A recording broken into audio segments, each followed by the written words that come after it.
Much. Thank you very much for your presence. Sometimes results in the end, when they get some expression, they obviously are the result of the work of the players, but also it doesn't mean that the game was an easy game. It was not an easy game. It had its moments. We worked a lot in order to score after. First half quite tricky, a different approach as we expected from the one we expected from our opponent. They changed the structure, they closed much more the spaces, and they were in a lower block than we expected. So we had to adapt ourselves. It was difficult in the beginning. We even without substitutions, we tried immediately to change some things because we understood that we needed to progress more the defensive line. We tried to, when we changed the co-design from the between lines to the right, so we tried to create immediately some tactical different approach. But it was clear that we needed more aggressivity in the front. That's the moment we took Peter in the pitch. That worked out nicely because we started to aggress more, and we scored, and it gave us obviously an emotional, positive moment to the halftime, where we organized ourselves regarding what was happening in the pitch, and what we wanted for the second half. So second half started. I think we didn't start so aggressive as we could have been. But then we scored second goal, and I decided to rebalance the team, again come with the three midfielders, and from there I think we blocked the game, and it was very difficult the way we finished the game by very high quality football we showed in the second half. So very happy for the effort of the boys. Hard work from everybody regarding the tactical approach on the game. So mission accomplished, recover and prepare next. Lodge, he's gone on loan to Wydad. Just how important is it when you get some opportunity to go on loan and impress you as well, and his future at the club? You see him as someone who's still here, and the signing of Suarez, how much of a role did you play? All the decisions taken by the club were taken in accordance between me and the sports direction, so the group of coaches and the sports direction. So there was no decision. Suarez, I watched him a long time ago. So as soon as we started discussing with Sundowns, and it was clear that I was coming here, we analyzed that player. Regarding Losh, as you might imagine, he was not happy also here, and it's important that the players can be happy. And we cannot sustain players that are not in the context, in the environment where they feel they can perform. And sometimes it's very important to give them the air they need to breathe, so that they can express and also have the game time that they need to play. Losh is not a young player. In the last years he has played not that much, so it was important to let him go. And I called him, I spoke with all the players after every decision was finalized. I called them all, I called Niku, I called Reciba, I called to Lebo, so I spoke with all of them, and completely in peace regarding all options we did. Everybody is happy, and that is the most important thing, that everybody is happy. Because we work with men that are not only football players, they are men, they have families, they have kids. And for example, with Reciba, I told him, hey, it's time for you to go. Because you cannot arrive home and you don't have your family happy. Your kids don't give you, Papa, you played, what's happening? No, people need to have lives. And I'm happy that things work out in the right way, so that they follow their path, and they can have a place where they're going to be happy. Because everybody is a human being, and we should respect that. And that's what we do for sure in Sundowns. My name is Miguel from Supersport. I wanted to ask you, most coaches when we talk in here, they say looking at the next match only. But if I look at your program, you've got 14 games, I think, until the next international window. It's mad. How are you, do you spend a lot of time trying to navigate that? Do you plot a lot now? I'll give him one, I'll skip him for two. I mean, is there a lot of work in the overall context, or are you one of these coaches who, next game only, please? It's so important that you asked me that question, because I think we should make a deep analysis on the situation, on the best interest of South African football. Because I don't think that the national team of South Africa will benefit from the schedule, and I also don't think that the teams that are competing internationally or the CAF competitions will benefit from the schedule that we have ahead of us.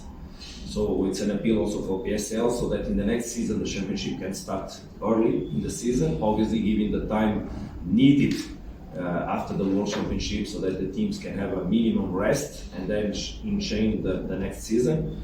But what happened this season cannot happen again, because we will suffer for sure. And how we will suffer? The level of injuries, the number of injuries will increase a lot. It's obvious that we need to manage training sessions in such a way, or basically we don't train, we just recover. We need to have higher or bigger groups of players. Obviously, we try to reduce our group, but we also understood that regarding the schedule, we can't do it. We can't, because there will be problems. We cannot avoid that, having more problems. It's not Sundowns' problem. It's not. It's South African problem. It's teams that play with this frequency will have statistically more injuries, so should prevent. We saw Guardiola speaking this season about that. And next year he must have a squad much bigger, because he cannot cope with the calendar. So my work and the work of the coaches that have this kind of schedules is dramatic. It's dramatic. It's exciting at the same time, but obviously dramatic. I was before I came here, I spoke with two good friends I have. One of them with experiences, both of them with experiences in Brazil, and they were telling there the calendar is crazy, playing in 3 days successively and with big troubles, but when I go back, I'll tell them that here is even worse, because it's even worse. Having 14 matches, as you say, or looking the calendar until the end of March is dramatic. So obviously that you cannot look too much in the front, because you never know what will happen in the next game. Today we had an intention and we could not follow it, because it was clear that the game was asking for things, and I needed to do it, because I cannot, and that's the clear, I cannot think on the next one before I play this one, because I need the weapons. I need the weapons to win the games. When you get the result, you start to think how I can manage it. And I can tell you that I told Teboho, for example, just hold your position and pass the ball as much as possible. I told Allende the same, and I wanted so much to take out players that I even was gonna make another substitution when I had no more substitution to make, because my brain betrayed myself. It's hard. And I finished the game and I wanted to give day off tomorrow to the boys. I was thinking I should give them day off. But you need to recover them, and you need to have recovery procedures. And you need to work with the other ones to have them all at the same level. Yesterday afternoon we made a friendly match with the guys that were not on the bench today, so that we can have them all in the condition, because I know we will have to rotate players. But the answers or the questions will come from the games you are going to play one at a time, one after the other. Because playing today Golden Arrows or play Super Sport on Wednesday, the level is the same. There's no easy matches on PSL. You cannot take... what we try is to elevate the level of all our players, make them believe that we trust them. Today we put Zuko to play. I just took him out because I felt that there was a fall he did. He had already a yellow card and I was afraid to lose him. We cannot lose players, so I took him immediately out. Because we need everybody in the moment, because I don't know who will fall down, but someone will fall down. It's impossible not to happen. Obviously it's our work to reduce as much as possible that. We've been working on that for a long time in terms of injury prevention. For example, this pitch there in Polokwane where we played is dramatic for injuries, is not a good pitch. This week we tried to seduce people to make the grass here very small, so that it doesn't get too soft, so that the players reduce the risk of injuries.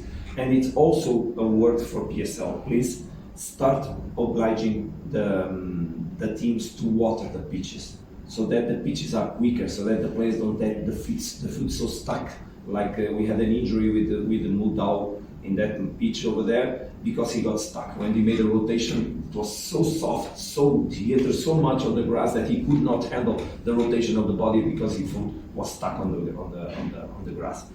So these kind of things are dramatic, and we have to cope with them. We try to reduce as much as possible the injuries. And eventually here and then we need to manage fatigue also. We need to have a clear sign and honesty from the players telling I need to rest, and then we'll have to cope with that. What I expect is that the players that will enter the team can perform in a good level, give a good answer, and that we can manage results, of course, because you cannot think about winning Pirates that we're going to play Sunday or Saturday before we play Super Sport, because it's 3 points. So we need to focus on the result on the next match and then deal with the context. On the win, maybe a two-part question. Firstly, today and especially in the second half, was it the best we've seen from this group since we got here? And how pleasing was seeing them playing the big stuff that they played, which is normally what the Sundowns fans appreciated they are used to. And secondly, how difficult is it to consistently leave out Peter out? Because I think we normally prefer to play one good striker. And then, when he comes in, most of the times he delivers the goals. Very good, two questions. I think we had many games that we played nicely. Games don't have the same story, they have different stories. First game we played with Raja, how many emotions there were there on that decisive game that we had to win at home. And I think the team performed very well on that game. Then I remember the game with Stellenbosch away. We made a very nice game over there. And it's also important that you remember we played many games or several games with 10 players. We lost Ronan when we played the Richards Bay, I think. Then we lost in Raja away, we lost players. Then we got again, so we had several games we played with 10 in some moments. Then we made a wonderful game with Aspar. I think we managed a wonderful game on that. Last game of Cup, we finished the game with 10 players that are not used to play so regularly, nothing to say. There are matches you just need to do it, point. The statistical side of the game is important, but the important is that you manage contexts. And playing in this schedule is completely different than playing in a normal schedule, because you have time to prepare tactically the games, to build the team. I have it until the moment we have 28 training sessions. Half of them are recovery training sessions. So basically I have 14 training sessions where I had opportunity to build the team. This week we had 3 training sessions, 4 training sessions to build the team. So we had opportunity to make a week cycle when we worked everything that we wanted in the behaviors of the team. But to grow a team in the level I think that this team is going to grow, we need consistency. But consistency on the impact of the stimulus of training, that is something we're not getting. So it's also important that we get results, and we are getting them. So I hope the team will grow, because playing is also training. And the video analysis meetings are also trainings. So are also stimulus of growth. What we need is to continue the way and also use the moments that we feel that is what we want, so that highlight them and make them understand the way we're going to proceed. Tough job, but wonderful. I know you've explained now what you've done tactically, why you made that change, but obviously it's not easy for a player to come off after 36 minutes. You just share a message with him saying it's no hard feelings, nothing personal, we had to make this change. How did you navigate that situation? Because no player likes to be substituted in the first half.